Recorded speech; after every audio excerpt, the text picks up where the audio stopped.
Darwin's Deadly Legacy, as originally broadcast nationwide. What have Charles Darwin and his theory of evolution contributed to humanity? Coming up, the true legacy of Darwinism. Your morality is whatever you want to make it to be. That's really Darwin's legacy. Perhaps the most pernicious and destructive manifestation of Darwinism was in what happened in Nazi Germany. Ironically, there is no concrete evidence for evolution. I think we can say that quite emphatically. It's more in the minds of men than it is actually, in fact, out there in nature. We keep hearing about gaps in the theory of evolution. The whole theory is a gap.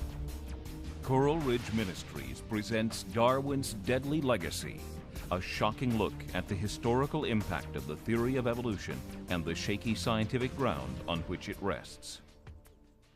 In 1859, Charles Darwin published his bombshell book entitled On the Origins of the Species, in which he laid out the foundation for the view that mankind and all other species evolve through a purely random physical process. The world has never been the same since. This view is now mandated as the official view in all public education institutions. But have you ever thought about the social impact of Darwin's theory of evolution? It has been enormous. Evolution permeates virtually every aspect of our culture. Pick up a book or read a magazine or watch a television program or a movie and you will see the assumption of evolution. Here's a sampling. Evolution is supported by the entire scientific community. Intelligent design is supported by guys online to see the Dukes of Hazzard. Sometimes it seems hard to avoid being indoctrinated about evolution, whether on TV or the radio.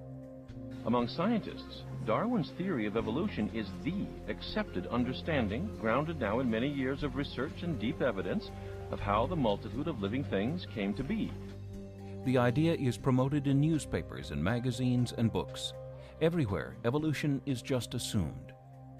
Creation scientist Ian Taylor. Evolution permeates our entire society, not surprisingly because it's taught in the public schools, and most children in North America go to a public school.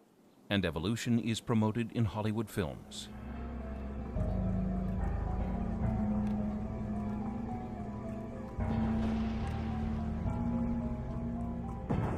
I think Darwinism is popular as a story because it allows atheists not to have to explain why we're here.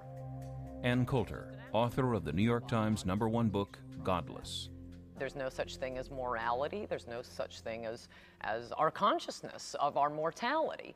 We're about one step above a porpoise, although many of them seem to believe we're below a porpoise because we have nukes and we pollute and have hate crimes and don't recycle. So we are below a porpoise, but it's just a matter of, it's just random mutation in this bloody battle of survival, which exists no place in the fossil record.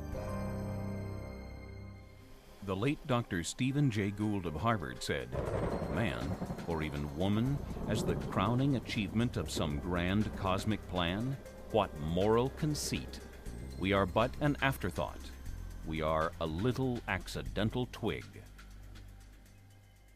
It has been said that ideas have consequences. That is so true, as we'll see in this program.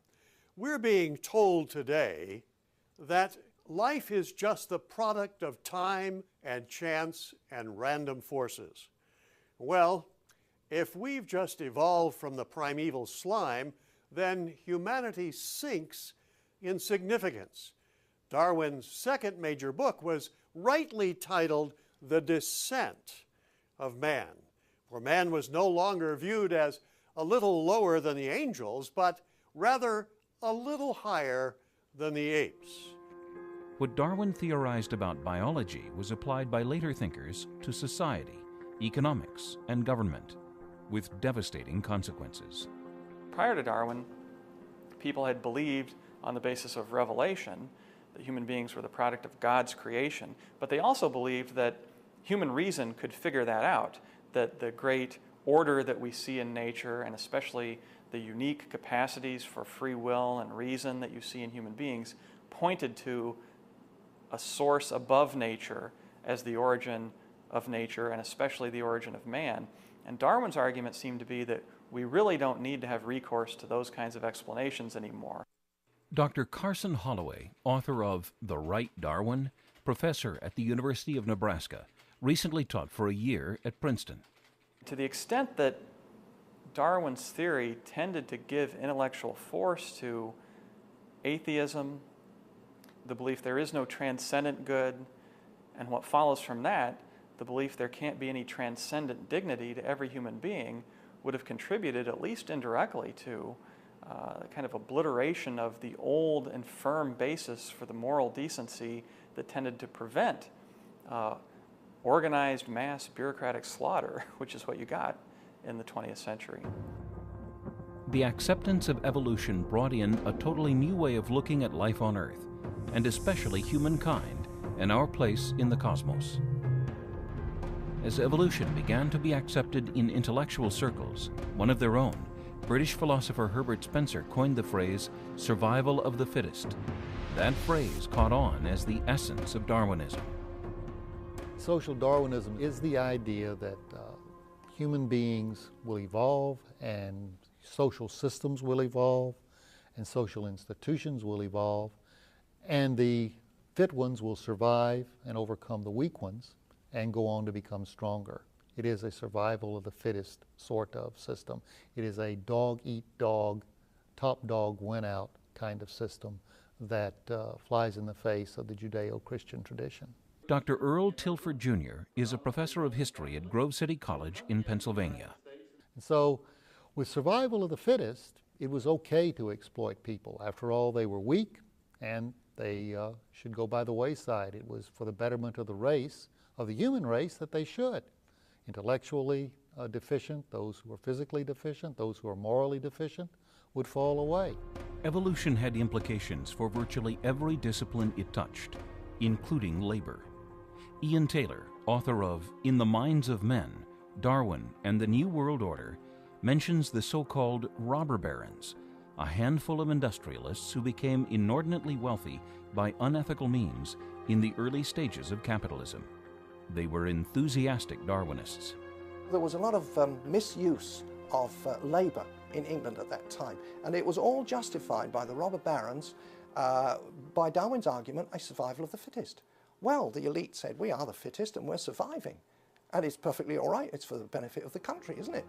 In America, it was the late 1800s, early 1900s when you found the robber barons. Andrew Carnegie and others believed that this was all justified. The idea of encouraging unemployment so that the wages could be kept low, and the hours, the working hours, could be kept long, and so that they could make maximum profit on these things. That was survival of the fittest, and of course he would have been one of the fittest to survive. Evolution also has had implications on racism. It gave it a scientific rationale. The biblical view is that racism is wrong, not that all followers of the Bible have lived up to its teaching. Specifically, the book of Acts in chapter 17, verse 26 teaches that from one man came all men. Thus we are all ultimately related. There is no basis for racism. But here again, Darwinism is at odds with the Bible. Now, a lot of people might not connect Darwinian evolution with racism, but as the late Dr. Stephen Jay Gould said, that racist attitudes were common before Darwin, but what Darwin did was fuel racism. And the reason is because when you popularize a philosophy that man is just an animal and we evolved from ape-like ancestors, and there are different races that evolved at different levels, and some are more advanced than others, you can see how people could then develop racist attitudes towards those they thought were more primitive than themselves or inferior to themselves. And there's no doubt that Darwinian evolution has certainly influenced cultures around the world. Creationist educator Ken Ham, founder and director of Answers in Genesis, saw what Darwinism did to the Aborigines in his native country of Australia. Darwin taught in his book The Descent of Man, for instance, Australian Aborigines were basically closest to the ape-like ancestors. The Australian Aborigines were looked on as the missing links in history. In the very early 1900s, they were even listed as animals in a Sydney museum booklet. And there were scientists from Germany and England who sent people to Australia with instructions on how to kill the Aborigines, how to skin them, how to boil up their skulls for specimens for museums around the world. It was because they thought these were not quite human yet. It was all laid down with the idea of they were evolving, and they had not yet evolved into the white man's idea of what is being human, see? Another man who shared some key tenets of Darwin's theory, in particular its implications about God and its implications about man, was Karl Marx, the father of communism. Marx also embraced Darwinism as the scientific version of his political philosophy. He saw the struggle as among classes. When you take God out of the equation, whether it is in social Darwinism or in Marxism, all of your attempts to do noble things, and certainly what they had in mind in the Soviet Union was the most ambitious endeavor that mankind has ever tried in terms of social engineering, and it fell flat and cost millions of lives. Because proponents of evolution believed that man was not made in the image of God, they felt free to remove those who got in the way of their social engineering. Karl Marx wrote to his collaborator Friedrich Engels in reference to Darwin's On the Origin of Species, "This is the book that contains the foundation in natural history for our view." That view, of course, was communism. No one can deny that communism was based upon atheism. The communist leaders explicitly said so. While Karl Marx did not like the Darwinian concept of every man for himself, he found Darwin's theory useful for removing God from the equation and substituting the almighty state as he envisioned it. In communism, the state was God, and literally tens of millions of people have died because of this false belief. In his book Mein Kampf, Adolf Hitler said, "The purity of the racial blood should be guarded so that the best types of human beings may be preserved, and that thus we should render possible a more noble evolution of humanity itself." Adolf Hitler relied on evolutionary concepts in his chilling treatise Mein Kampf. What was the real connection between the horrors of Nazism and the theories of Darwin? The following contains some graphic scenes. Parental discretion is advised. Perhaps the most evil figure ever is Adolf Hitler. He and the Nazis committed unspeakable actions, crimes against humanity. What link, if any, is there to the theory of Charles Darwin? Dr. Richard Weikart heads the Department of History at the University of California, Stanislaus in Turlock, California. He has written the important new book, From Darwin to Hitler. Hitler was taking ideas of Darwinism in a certain kind of direction. An important point of Darwinism was that there is no distinction between humans and animals, at least no qualitative distinction. Darwin, in fact, termed it this way: there's a quantitative but not a qualitative distinction between humans and animals. There was also a sea change with the acceptance of Darwin in how humanity was to view human death itself. One of the most important ways that Darwinism revolutionized thinking about morality, especially relating to bioethics and medical ethics, was by introducing a new idea of what death is. The Judeo-Christian conception of death is that death is an enemy that is to be overcome and ultimately will be overcome through Christ. But the Darwinian vision is that death is a positive force that brings progress. And in fact, the more death, the more progress. The more people are born, the more variation you have. This gives more possibilities for good variations. Charles Darwin's theory was not accepted widely at first, but he noticed it began to gain a foothold in Germany, some 50 years before Hitler. And so Darwin wrote, The support which I receive from Germany is my chief ground for hoping that our views will ultimately prevail. They prevailed in ways unimaginable. To truly understand the atrocities of the Holocaust, one must first understand a major movement which paved the way for it. One of the major influences on Darwin's work was the thought of British economist Thomas Malthus. Thomas Malthus was an earlier philosopher and thinker who came up with a number of theories about population and population control that Darwin actually built on in his work.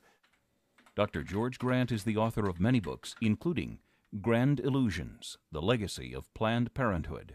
What Malthus argued was that it was a good thing to allow the poor and the undesirable aspects of populations to essentially kill themselves off through ill health and so forth. In fact, he actually argued that philanthropy and charity to the poor was bad for the human race because it allowed the breeding of what he called human weeds. In Malthusian theory, the world human population would quickly outgrow the available food supply, and so population needed to be limited.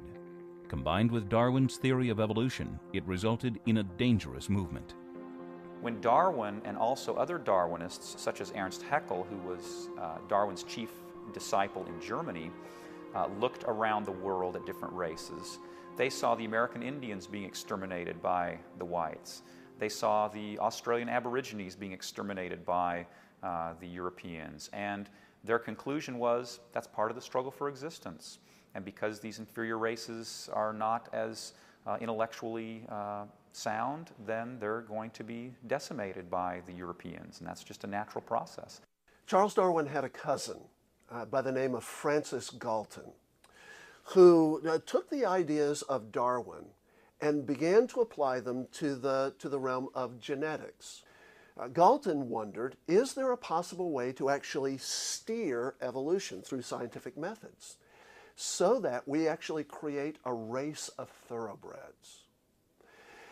Galton assumed that there were certain good genes and certain bad genes in the human gene pool. The movement Galton spawned became known as the eugenics movement. The word eugenics literally means good birth. The eugenics movement resulted in restrictions on who could and could not marry, involuntary sterilization, and even forced abortions in many cases. In America, tens of thousands of those deemed unfit were forcibly sterilized by the state. Even the U.S. Supreme Court declared the practice constitutional in 1927, a decision in which Justice Oliver Wendell Holmes Jr. famously declared, "3 generations of imbeciles are enough," thus clearing the way for a Virginia woman to be sterilized against her will. Eugenics essentially argued that there were certain population centers that were so polluted with bad human genomes that they simply needed to be eliminated. Though it is frequently ignored now, Planned Parenthood is a direct result of the eugenics movement in America. Its founder, Margaret Sanger, believed in removing what she called, quote, the dead weight of human waste, unquote. That's why Margaret Sanger would say things like, our purpose is to raise up a new race of thoroughbreds. She's talked about eliminating human weeds. And the eugenics movement of the 19th and 20th centuries had an enormous influence on the policies of Adolf Hitler's Third Reich. I mean, Goebbels sounds like Margaret Sanger and today's Planned Parenthood and NARAL people when Goebbels talks about useless eaters. Well, it's about the ugliest term I've ever heard, useless eaters, human beings with the spark of the divinity in them. They don't see humans that way. They don't see humans as an engine of creation. They see them as, depriving the earth of resources, useless eaters, or unwanted babies. Adolf Hitler was clearly trying to speed evolution along, and he wasn't the only one. He was drawing on what many other scholars, biologists, geneticists in Germany were also preaching and teaching in the early 20th century. Natural selection was a guiding idea for Hitler and the Nazis. In Mein Kampf, he talks a good deal about the struggle for existence and how Humans are struggling, especially races is mainly where he's focusing there, but in other places too he talks about even within German society that there's a struggle for existence going on which brings about natural selection. And they used the word selection quite freely, and in fact if you read just about any books about the Holocaust you'll come across the word selection because in the camps that's exactly what they did, and they used the term, and the term was related directly to Darwinian terminology. That when you went to the camps, you went through a selection process. They were selecting this person to survive and this person to go to the gas chambers. Hitler's Mein Kampf refers to evolution quite a bit, but the English translator of the book uses the word development instead of evolution. Neither Charles Darwin nor his immediate followers were anti-Semitic per se, but their ideas just made the whole thing possible. We saw races locked in competition, and this, in The Descent of Man he explains this, and that because of that different races will be exterminated. Now he didn't necessarily believe the Jewish race was one of those inferior races that would be exterminated, but Hitler of course did, and he began applying that to Jews. Anti-Semitism had existed for centuries before Hitler came along, but no one tried to exterminate the Jews. For Hitler, extermination was necessary because it's the only way to rid the Jewish blood from the gene pool.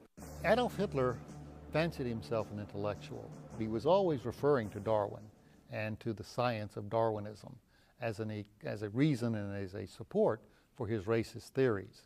And in that you bring in science, and the Nazis loved science, then this sort of gave it the blessing of modern liberal thinking, of scientific thinking. And so Darwinism and the idea that you had superior races, that you had the fittest surviving, certainly underlay the Nazis in their thinking. Before the systematic destruction of Jews and Gypsies and Slavs and other supposedly inferior races, the Nazis killed off tens of thousands of the chronically ill.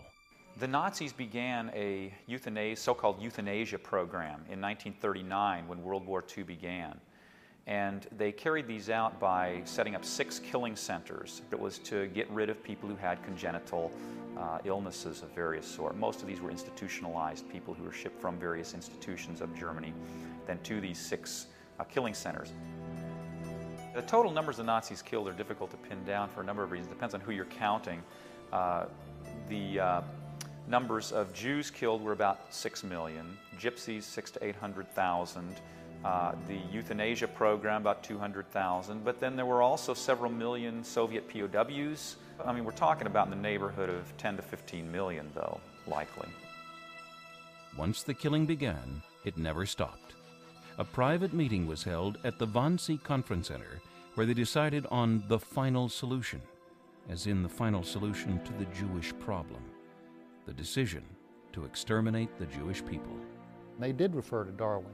At the Wannsee Conference, Reinhard Heydrich commented at the end, Darwin would be astounded at the progress we're going to make in 1 year as we move the human race forward. The reason that the Nazis killed the Jews was because they believed that they had bad heredity, didn't want it to infiltrate the German gene pool, and they believed that they were a threat to the Aryan race and to Western culture in general. The Nazis believed that many races were inferior. In fact, they didn't think the Jews were the most inferior, but they were the most threatening to them, precisely because they were cunning and sly. That's basically how they portrayed them. In other words, the Jewish victims of the Holocaust were slated for destruction simply for who they were. It was pure racism. The Nazis systematically tried to remove all Jews. Hitler declared the Jews formed a subhuman counter-race, predestined by their biological heritage to evil, just as the Nordic race was destined for nobility. The Nazis thought they were doing humanity a favor. Hitler actually thought that what he was doing was good for humanity. He thought he was going to produce a better human, that ultimately he was going to produce this master race that was going to be more highly cultured, more moral, more civilized, was going to take things to a higher level of creativity, and was going to get rid of these immoral and inferior races, other races. Again, what the Nazis did was to take the eugenics program inspired by Darwinism to the next step. Eugenics is applied Darwinism, and it sticks out like a sore thumb that all of these German eugenicists preceding the Nazi regime were enthusiastic Darwinists. Margaret Sanger, of course, in this country of Planned Parenthood, enthusiastic Darwinist. Hitler, that is the most amazing at all, that I could get through 12 years of government schools here in the United States, Cornell and Michigan Law School, and with all of the chit-chat about what led to the Nazi regime, I never knew about the link between Darwin and Hitler until reading Richard Weikart's book. And once you see it, it's one of those things you see that the truth has an inherent appeal. The moment you hear it, suddenly it all makes sense. I mean, how is it that that Hitler could simultaneously seem to be anti-abortion, but be slaughtering 6 million Jews? Well, that's because he wasn't against abortion for Jews. He was applying Darwinism. He thought the Aryans were the fittest, and he was just hurrying natural selection along. I mean, Mein Kampf means mind struggle, which he described in explicitly Darwinian terms, the struggle among races. World War II in particular, I think, was based even more strongly on social Darwinist ideology, because Hitler, I mean, that was a central aspect of his worldview, and it drove pretty much everything that he did. It was not just a peripheral part of his ideology. If we think of anti-Semitism as being sort of the core idea of Nazis, which many people do think, I think that's erroneous. It is a central part, I'm not denying that, but even more fundamental, I think, in his worldview was the social Darwinist ideas. The great lesson of the Holocaust is what happens when man tries to decide who should live and who should die. When man tries to, quote, clean up the gene pool from those viewed as undesirable. To put it simply, no Darwin, no Hitler. Certainly Darwin could never have foreseen the rise of someone like Adolf Hitler and the Nazis, nor presumably desired it. But the fact is, Hitler and the Nazis thought they were doing humanity a favor by weeding out supposedly inferiors and breeding only the supposedly superior race. So, who are you, asked Hitler, to question the marvels of evolution? Hitler tried to speed up evolution, to help it along, and millions suffered and died in unspeakable ways because of it. Columbine shooter Eric Harris wrote on his website, "You know what I love?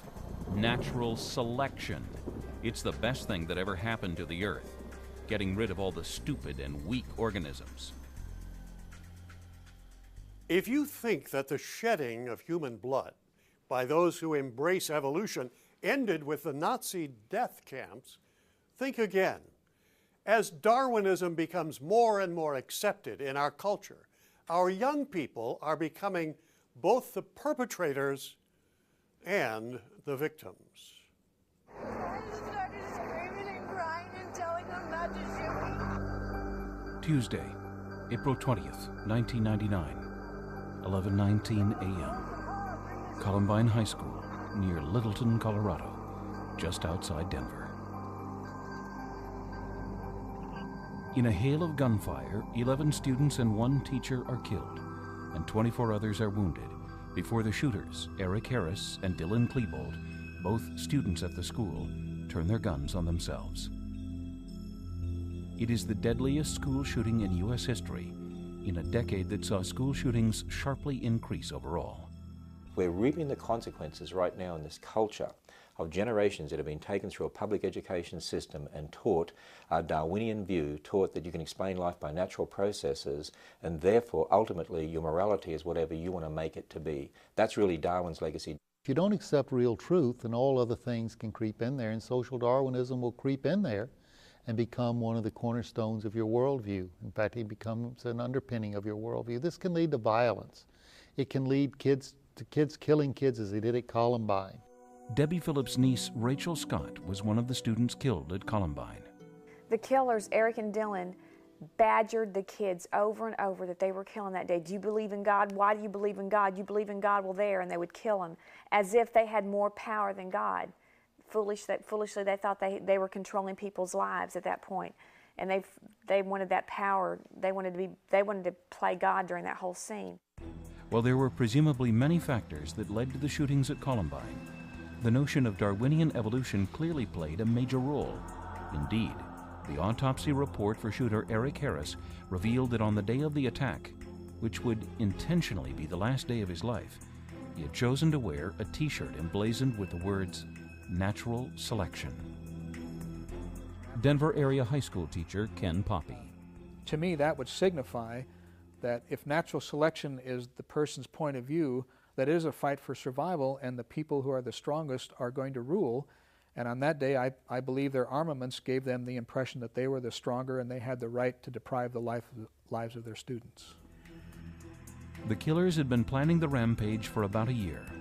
They chose April 20th to honor the birthday of one of their heroes, Adolf Hitler, who also took many of his ideas from Darwinism. They set bombs up that never went off. Their intention to slay over 500 victims that day fell short by 485. While Columbine was the most dramatic example of such incidents, there have been more than a dozen school shootings in the United States since then, and there's no telling how many young people have been involved in serious, less publicized crimes outside of schools. Ken Ham summarizes a pervasive view among many young people today, a view which has had devastating consequences. Life is just meaningless, life is just purposelessness, so therefore, why shouldn't students say, no, just go and kill a few students at my school, we're just animals anyway, there's no God, why shouldn't I do that? And when I die, that's going to be the end of me anyway. I'm told that everything's just a result of natural processes, so what does it matter when I die, and what does it matter when others die? Why shouldn't I do whatever I want to do? You see, that's really the philosophy that's pervading the culture. John Phillips, uncle of Columbine victim Rachel Scott. That's why 16 kids will kill themselves today. 16 did yesterday, 16 will tomorrow. 1,400 will attempt suicide today in America. 16 will succeed. Why? Because they feel no worth, no value. I don't matter. No hope. Critics point to the removal of any notion of God from public schools and its replacement with Darwinism as leading America down a slope of increasing violence. And yet, it's the biblical theistic view which gives hope and significance to human beings. Look at how ordinary Christian Ashley Smith responded to a brutal killer who had just killed 4 people escaping from the Atlanta courthouse. She is not a spectacular woman. I mean, God bless her. She's in God's image, and look at, she accomplished a miracle with God working through her. She reads from the Bible. She reads from the purpose-driven life, and it touched him. It transformed his soul. What if someone had said that to the Columbine killers? What if they had ever been told that they were in God's image and that we're all sinners? Yet naturalistic evolution is still the only officially allowed view.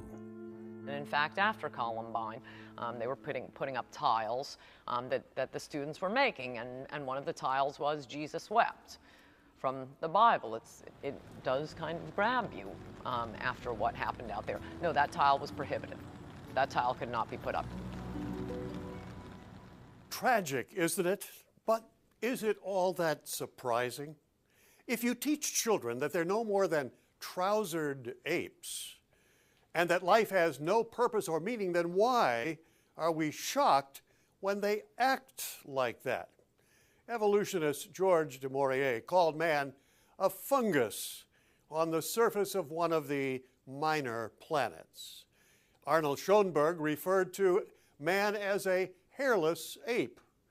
And Supreme Court Justice Oliver Wendell Holmes said, quote, I see no reason for attributing to man a significant difference in kind from that which belongs to a grain of sand. Well, the fungus just got demoted.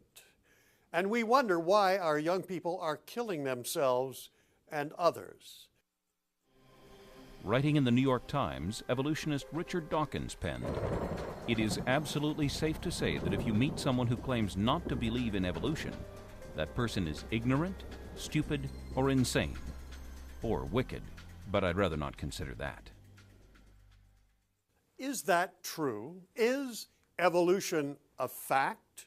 We've already seen the devastating consequences of the acceptance of the theory of evolution, but it's simply scientific fact, and we're stuck with it.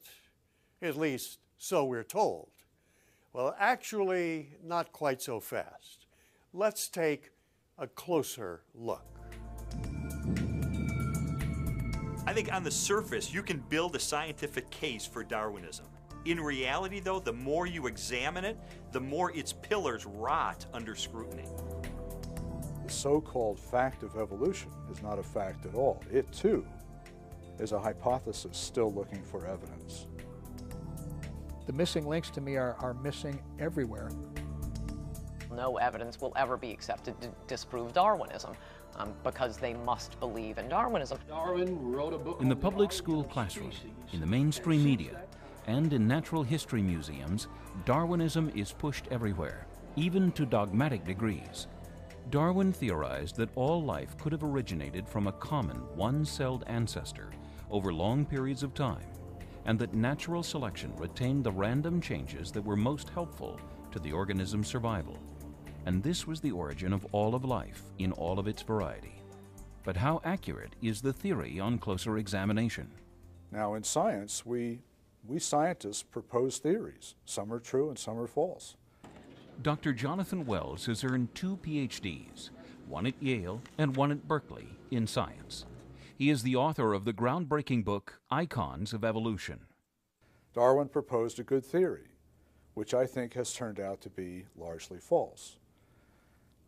That's not to reflect on Darwin, but I do think it reflects on people who nowadays teach his theory as though it were an established fact. Though Darwinian evolution is being attacked on many scientific fronts, we will look at 3 major areas where it falls short. First, there is the fossil record. I came to see that this wasn't really a scientific question. At bottom, it was a philosophical question. Retired Berkeley law professor Philip Johnson is widely regarded as the father of the intelligent design movement. He is the author of Darwin on Trial. Far from having proof, they were constantly fighting against the evidence to explain away the evidence. The fossil record did not record the kind of evolution that they believed in. The genetic experiments simply showed that you can get a limited variation within the type. And I saw that in area after area, the evidence was in fact at war with the theory. One type of animal changing into a completely different type of animal over time. That is the essence of Darwinism. But is that what we find in the fossil record and in what is observed today? The evidence of fossils disproves and works against the case for Darwinism. It does not support Darwinism. Lee Strobel is a former investigative reporter for the Chicago Tribune and graduate from Yale Law School. He is the author of The Case for a Creator. You can take examples of ancient creatures, apes that once walked the earth, and you can take an example of a human being, fossils from a human being, and you can look at those two side by side, and I'll say, where is the evidence that one became the other? There is no evidence. What we see is 2 different, similar maybe in some ways, fossils that represent 2 different kinds of animals. Did life arise, as evolutionists say, gradually? Or did it arise abruptly? If you look at the fossil record, you will see that organisms appear abruptly without transitional forms, and these are found in the oldest rocks from the Cambrian period. They suddenly appear in the fossils in what is called the Cambrian explosion. There is no progression. Ann Coulter is the author of the #1 New York Times bestseller, Godless. 1/3 of her book is devoted to exposing Darwinism. What Darwin expected to find was all sorts of interlocking fossils. Slowly, you have the mutation, the bloody battle for survival, and a new species arises from that. The fossil record looked nothing like that when Darwin promoted his theory. But he said, just keep looking, keep digging. I'm sure the evidence will turn up. To the contrary, the evidence has come in showing quite the opposite, and the Cambrian explosion is a big part of that. We have all animal phyla right there appearing in the blink of an eye during the Cambrian explosion. Is there any evidence for evolution? Well, when you look in the biology books, the textbooks, fossils are usually given as evidence. Creation scientist and author Ian Taylor from Canada hosts Creation Moments on more than 800 radio stations. And transition fossils would be wonderful. You know, if you had some transition creature halfway between one and another, that would be wonderful if you could see that, and if hundreds of them could be found, as they should be found. But actually, there is not one that's ever been found that would stand up as a transition fossil in a court of law. And I didn't say that. That was Patterson. Dr. Patterson said that, who was head of the British Natural History Museum in London, just before he retired. But what about the prehistoric ape men we see in the museums and textbooks that are supposedly based on the fossil evidence? Dr. Ken Poppy, author of the new book Reclaiming Science from Darwinism, is a 30-year veteran of teaching science in public schools in Colorado. What Darwinists are awful good at is taking like a single jawbone and constructing an entire creature. In one case, one of the famous mistakes of science, the Nebraska man, they dug up a pig's tooth and took that tooth that they suddenly assumed was of a prehistoric human, and they built an entire race of people. Pictures that appeared in London newspapers showing them walking in a prehistoric setting. And later they finally gave the tooth to somebody who knew their dental work, and they realized it was a pig's tooth, and the whole thing collapsed. The lack of transitional forms in the fossil record has not gone unnoticed by evolutionists. The leading evolutionist of our day up until his death a few years ago was the paleontologist Stephen Jay Gould of Harvard. Long before he died, Gould actually admitted that Darwinian evolution, gradual change in species over eons of time, was nowhere to be found in the fossil record, much to the consternation of his colleagues. He said, quote, "The fossil record doesn't show gradual change, and every paleontologist has known that ever since Cuvier." End quote. In reality, Gould admitted that the fossil record showed sudden explosions of life, as seen, for instance, in the Cambrian explosion. So did Gould reject evolution? No. He postulated the theory that evolution simply occurred so quickly it could never be seen in the fossil record. For a while, Darwinists explained that there were no preceding the transitional fossils, preceding that because their evidence failed to fossilize. You started to detect a pattern in their miracles. Oops, the evidence that would support our theory just isn't there, it didn't fossilize. The second area in which Darwinism crumbles is in its attempt to blur the important distinction between microevolution, small changes within species, and macroevolution, one major kind evolving into a completely new kind of creature.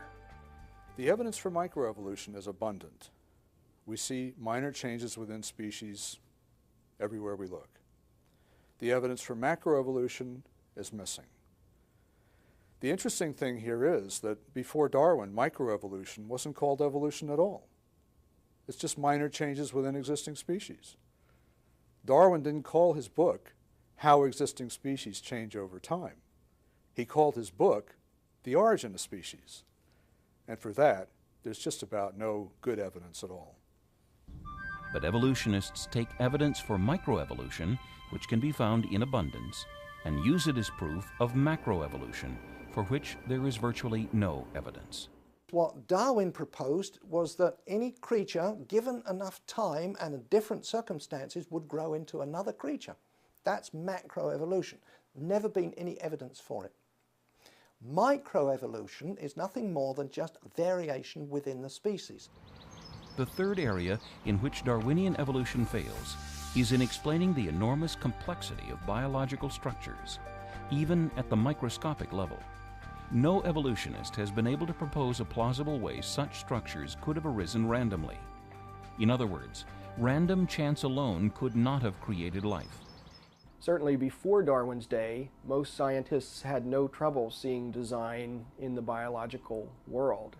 Dr. Michael Behe, Lehigh professor and author of Darwin's Black Box, elaborates further on the complexity of the human body, even down to the trillions of cells that make up our bodies. In Darwin's day, scientists were vaguely aware that there were things such as cells, but most of them thought that they were like little pieces of jello, little microscopic pieces of protoplasm. But in the past 100 years, especially the last 50 years, we've seen that cells are enormously complex. How complex?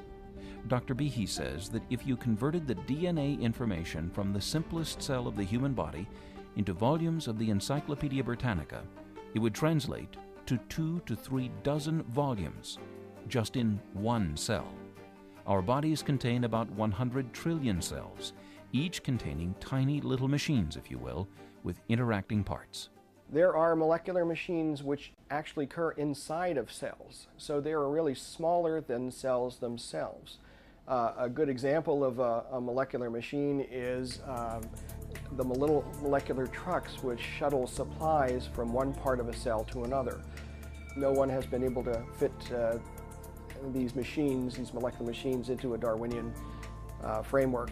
This is why Dr. Behe and other scientists talk about intelligent design.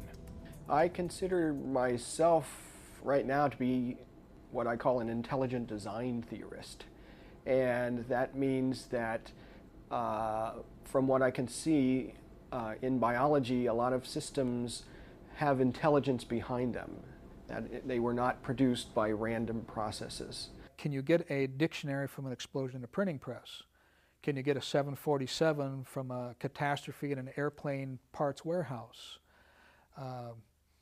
Can you get the works of Shakespeare from the flying pen and pages at a printing press or something like that? We keep hearing about gaps in the theory of evolution. The whole theory is a gap. They've got nothing. We've been looking for 170 years through the fossil record or in the laboratory, mutilating, torturing fruit flies. We've never seen one species come from another in the wild, in the laboratory, looking for the fossil evidence. And to the contrary, the fossil evidence not only is what should be there not there, but what shouldn't be there is there. Ironically, Charles Darwin himself said, if it could be demonstrated that any complex organ existed which could not possibly have been formed by numerous successive slight modifications, my theory would absolutely break down. Nearly 150 years after Darwin wrote The Origin of the Species, after more than 100 million fossils have been cataloged in museums around the world, Darwin's theory has indeed broken down. As one prestigious French scientist put it, quote, "Evolution is a fairy tale for adults." Evolutionist Eugenie Scott of the National Center for Science Education declared, "It is not fair to mislead students by pretending that discarded ideas are still viable. We only confuse students by presenting special creation and evolution as if both were equally scientific and as if scientists were still trying to decide between them." Despite the crumbling of its support in the science lab, evolution is still the only game in town in the public school classroom. The famous film Inherit the Wind is a highly fictionalized account of the famous Scopes trial of 1925, in which a teacher was prosecuted for supposedly teaching Darwinian evolution in the classroom. Though the facts of the movie are far from the actual facts of the Scopes case, which itself was something of a publicity stunt, the movie is best remembered for its caricature of the Christian townspeople who only wanted biblical creationism taught in schools. How ironic, then, that it is now Darwin's theory of evolution that is protected by law, with all other views being excluded. If you can look at Darwin as a theory, it is a theory that should be taught in our schools. But it is just a theory. However, in our society, in our culture, and in this nation, it has been accepted as fact, and it has been enforced in the schools. We are forced to look at one viewpoint, and that is Darwin's theory of human development out of lower species, and neglect others. And it is illegal in many places to even propose that there may be a different viewpoint here, that we may be creatures of a sovereign God. Naturalistic evolution has been enshrined in the nation's public schools as the only acceptable theory of human origins. It is protected by the courts to such a degree that one judge ruled that a school district in Dover, Pennsylvania could not even inform students that there were scientific challenges to evolution or direct them to critiques of the theory. All the Dover School Board actually did, they really didn't mandate the teaching of intelligent design in biology class. What they said was there are criticisms of evolution from a scientific standpoint, one of which is something called intelligent design. And if you'd like to read more about this, there's a book in the library that we have provided that you can read. That's all it did. Frank Menyon is an attorney for the American Center for Law and Justice, which defends the First Amendment rights of Christians around the country. Both in my own experience and in the experience of other attorneys, teachers who attempt to present scientific criticisms of evolution find themselves, more often than not, on the receiving end of a threat, either from their superiors within the school district or from the ACLU or Americans United for Separation or similar groups. But though the Dover case was widely hailed as a landmark defeat for intelligent design theory, in reality, the results of the case have no actual effect beyond the case itself. To put too much weight on the Dover decision is a mistake. It's only courts of appeals and Supreme Court decisions that really carry any kind of significant precedential weight. But why is the Darwinian view so zealously protected against all questions in public schools by groups such as the ACLU, Americans United for the Separation of Church and State, and the National Center for Science Education, led by Eugenie Scott, which took part in the Dover case? The ACLU has a stake in the argument over Darwinism simply because the ACLU has a very distinctive religious and political agenda rooted in a revolutionary worldview that comes from Darwinism. The whole intent of the ACLU is to change our society, to make it into something new, something that the old Christian foundations of America could never allow. Einstein would not be allowed to teach in a public school, a government school today, because he referred to God. He said, I am trying to discover God in the universe. Can you imagine? He'd be driven out of a public school today. All the great scientists saw their work as finding God in the universe, as finding the design. And to have, these hacks like Eugenie Scott come in and say, oh, that's not real science. Unless you keep God out, it's not real science. It's preposterous. Proponents of evolution have argued that their view should be the only one taught in schools because their view is science while other views are theology. But critics note that evolution itself proceeds from religious assumptions. Darwinism is essentially a theory of the universe, a theory of origins. Therefore, Darwinism is a study of ultimate things. Darwinism really is an alternate theology. If you teach that all of life is simply matter, that everything is simply matter, that it just has always existed, that it has no purpose, it has no reason, there is nothing guiding it or no one guiding it, those obviously are philosophical statements. And yet that sort of language has appeared and probably continues to appear in standard high school biology textbooks in this country. And then you've got to get all the modifications that go along with this skull to this skull. Dr. Ken Poppy has taught science in public high schools for over 30 years. He has encountered firsthand the stranglehold evolutionists have on the curriculum. And so after faithfully teaching what the standards have you teach, like in public schools there are standards that you're supposed to follow, and you are obligated to teach the evolutionary theory. It's probably in every state standard ever written for science education. And yet after that I would always take the time to bring up some objections that maybe the monkey to man theory does have some problems with it. But like many teachers, Dr. Poppy found that there's almost no room in today's classroom for scientific objections to protected scientific theories. I had a forced transfer last year from a job because just the mention of intelligent design in an elective class was all it took for a couple parents to start, well, first they sent a message straight to the superintendent. And then it worked its way back to my principal, and he said, okay, what's going on in your science class? And even though there were many Christian parents who really supported what I was doing, all it took was the voice of a a couple Darwinists to make the system get all nervous and say we ought to remove this problem rather than deal with it. Dr. Poppe was reassigned to teach in another school within the same district, thankfully with a principal that was more objective on the subject.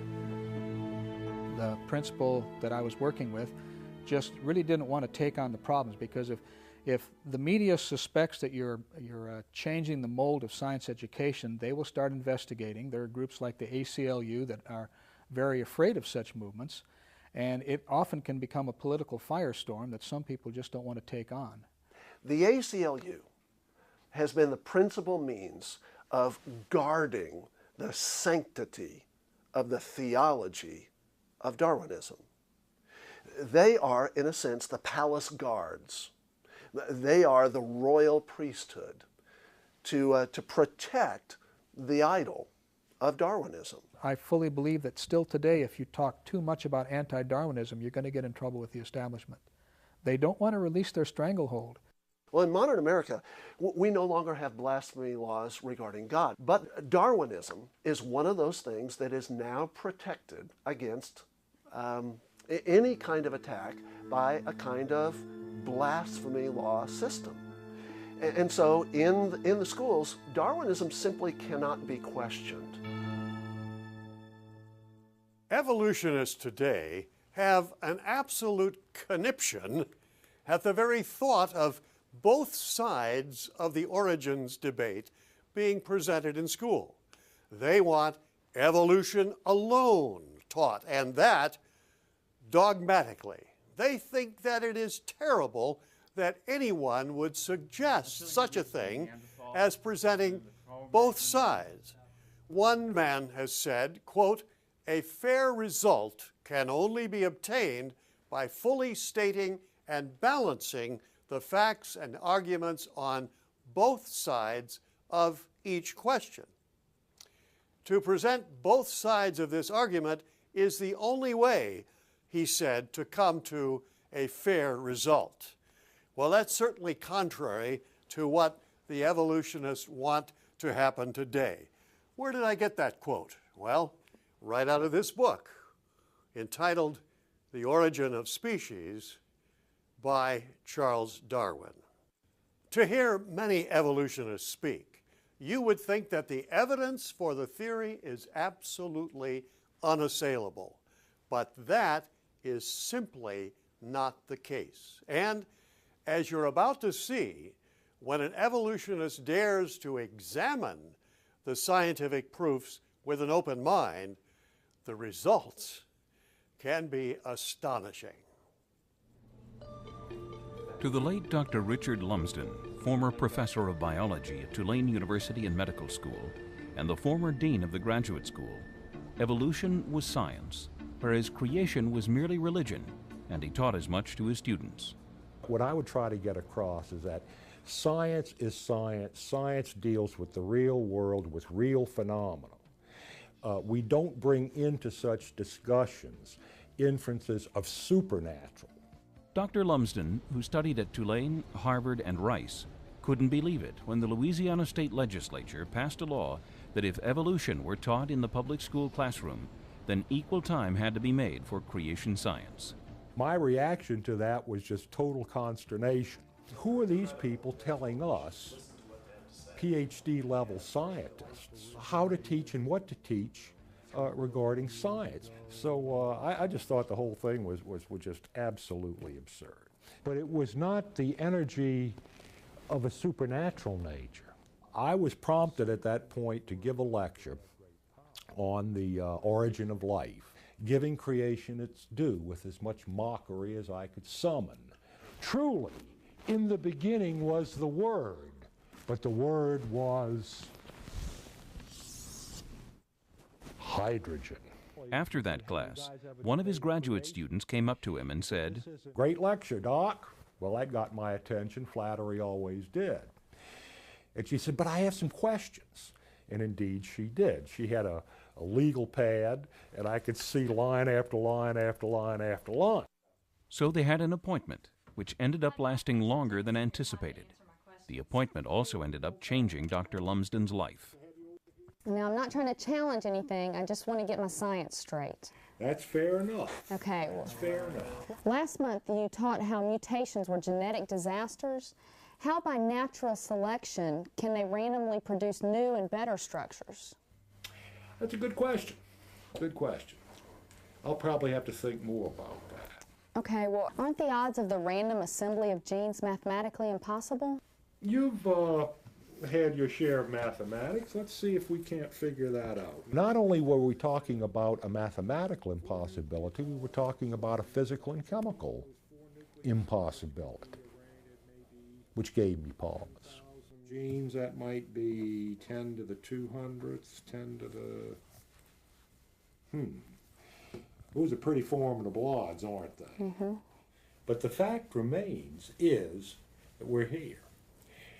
And in reality, the only way we could have gotten here is through the evolutionary process. So the fact that we're here really proves evolution, doesn't it? I could buffalo a student when I felt myself getting a little bit in trouble, okay? I'd had a few years' experience at this, okay? It's a trade secret. But for the first time maybe in my life, in explaining various facets of evolution theory, I began to listen to what I was saying.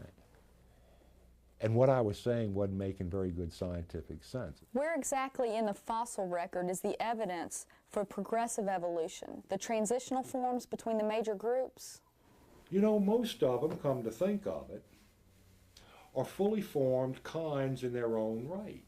This conversation with the young lady went on for approximately 3 hours, during which time, again, we entertained these questions, and the whole time I'm answering, I'm listening to my own responses and trying not to betray this to the student. Was rapidly concluding that this is not making good scientific sense. What I'm telling this young lady and what I told the students this morning is not good science. So far, I guess we just haven't been lucky enough to pick up the critical evidence. It dawned on me right then and there that evolution was bankrupt as a scientific theory. Well, if that were so, if life did not originate by a naturalistic, materialistic, spontaneous process, what was the alternative explanation? Oh my God. And I said it then, not in blasphemy, but in awe. What happened that afternoon was, first of all, a mortal embarrassment to me as a professor. Professing to be wise, the professor was made a fool. And then secondly, with the realization that, hey, God exists and God created, was that experience of fear. Now that's enough to turn a corner in anyone's life. After much study and soul-searching, Dr. Lumsden became a creationist first, and then a Christian. One event led to the other, and the culmination was finding myself before saving altar, on my knees, that stiff neck broken, in obedience, asking Jesus to come into my life, to be my Lord and personal Savior. Dr. Lumsden, former evolutionary professor, went on to become a committed creationist. Unfortunately, this champion of creation science has died, but not without leaving us his important conclusion that in light of the great recent advances in science, evolution is no longer tenable. The evidence of science, the best in paleontology, the best in biochemistry, the best in genetics, and so on, is all compelling for creation. Creation theory does not rest on some purely metaphysical principles. It rests on the same science that evolution theory would rest on, except that the better explanation is creation, not naturalistic, materialistic, stochastic or random evolutionary process. What an incredible story of a transformed life. I challenge anyone who believes in evolution to study the facts for himself. Unless his mind is already made up and he doesn't want to be confused by the facts, I believe anyone with an open mind who looks at the data will see, just as Dr. Lumsden did, that evolution is indeed scientifically bankrupt. If one were to ask how much blood has actually been shed in the name of Darwinism, I think for most people it would be a total surprise. Because you could start off with Darwin and his little theory, and I'm sure Darwin never had a clue of where it would lead to. But if we were not made in the image of God, but rather in the image of man, then you could get rid of the undesirables. Well, this went along, and it certainly went along in America as much as Europe, where they sterilized what they called the feeble-minded. We see vestiges of social Darwinism even today, particularly among those who would say, we're better off if we don't bring children into the world when they're coming in under disadvantageous circumstances, whether that's economic, or whether perhaps they don't fit in the plans of a family because you don't want to get too large, or maybe it's not exactly the child you wanted. There may be a risk here in that child, and so we terminate pregnancies, and that is a form of social Darwinism. I had a child that was born with juvenile rheumatoid arthritis, and that child was a magnificent human being. And I wouldn't have done without that child for anything in the world.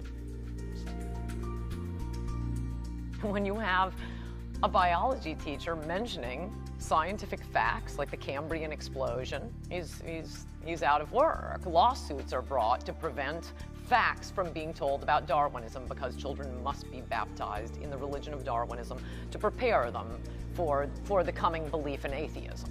And ordinary people are constantly on the defensive on this separation of church and state, separation of church and state. Well, that means separation of your church and state. Their church is the state. Dear friend, we have had nearly 150 years of the theory of Darwinian evolution. And what has it brought us? Whether Darwin intended it or not, millions of deaths, the destruction of those deemed inferior, the devaluing of human life, increasing hopelessness. Darwin's legacy has been deadly indeed. Ironically, many of the scientific foundations on which evolution is based are crumbling, yet the ACLU and their friends on the courts make sure that there's only one view of science taught in our schools, a godless one at that. The time has come to recognize that evolution is a bad idea and should be frankly discarded into the dustbin of history. Thank you for joining me today, dear friend, for this special broadcast, and may God, the creator and sustainer of all life, bless you and yours. If you would like information about Dr. Kennedy's weekly television program, The Coral Ridge Hour, or his daily radio program, Truths That Transform, log on to www.crm.tv.